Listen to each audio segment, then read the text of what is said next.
Oke guys, sekarang kita masuk ke part 21 mode offline pada Gmail. Nah, bagaimana mode offline itu bekerja? Di sini bisa dilihat ya, ready for offline.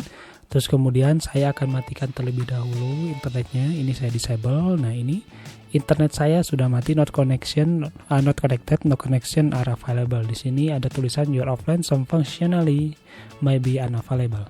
Di sini saya akan reload. Tentunya kalau misalkan mode offline-nya mati, kalau misalkan kita reload, dia nggak akan menampilkan inbox seperti ini. Ini kita bisa mengakses inbox-nya meskipun dalam keadaan offline. Kita cek attachment, kita buka ini attachment dan kita download. Nah, download ya, setelah otomatis masuk. Terus kemudian ini akan tampil attachment-nya karena kita sudah melakukan sinkronisasi secara offline. Pas ketika online kita sudah melakukan sinkronisasi. Nah, ini ya, enable tossing no connection. Nah, ini kalau misalkan kita mau klik setting ini nggak bisa, kita harus nyalakan terlebih dahulu internet.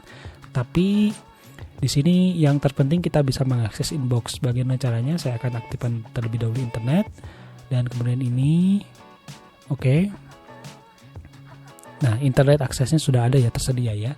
Saya akan download terlebih dahulu biar enak ya buat nyeting-nyetingnya. Terus kemudian di sini klik setting. Oke, CL setting. Setelah CL setting, tinggal kita klik ini mode offline. Di sini normalnya, defaultnya dia mati ya, enable offline mailnya. Kita nyalakan enable offline mailnya. Di sini kemudian ada storage. Nah, ini create bookmark for offline access. Bookmark is best way to reach Gmail when offline. To create bookmark, go to your inbox and press D. Nah, ini ya. Jadi kita masuk terlebih dahulu ke inbox. Cara menampilkan ini ya, bookmark di sini saya akan hapus terlebih dahulu.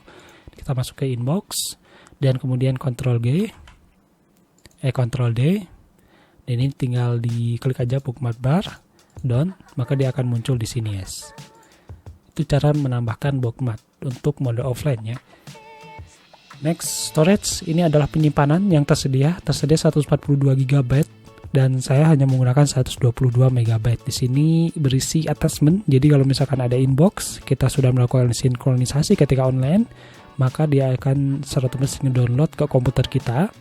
Terus ini attachmentnya bisa kita buka secara offline. Ini storage email from the last, ini bisa kita atur 90, 30, dan 7 hari ya. Jadi kalau misalkan di atas 90 hari, dia tidak akan melakukan sinkronisasi. Next, di sini download attachment, secara otomatis dia akan mendownload attachment dari inbox yang kita terima. Jadi kalau misalkan ada attachment, kita sedang offline, atau mungkin ada inbox ketika kita sedang online, ada inbox, ada attachment, kita sudah melakukan sinkronisasi. Ternyata tiba-tiba internetnya mati, ininya sudah disinkronisasi, maka kita bisa membuka attachment tadi tanpa menggunakan koneksi internet. Kemudian di sini after logging out of my Google account, keep offline data. Jadi kalau misalkan kita ganti akun, di sini contohnya kita sign out, terus kemudian ini kita ganti pakai akun lain. Di sini kalau misalkan keep offline data on my computer, nanti kalau misalkan kita masuk lagi, dia secara otomatis melakukan sinkronisasi tanpa mengunduh ulang ya.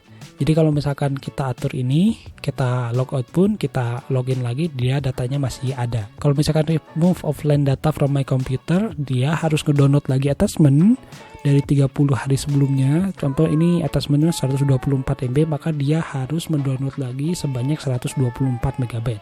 Kalau yang atas ini, kalau misalkan kita logout, si 124 MB ini tetap stay di komputer kita. Jadi kalau login lagi, dia akan tersedia lagi.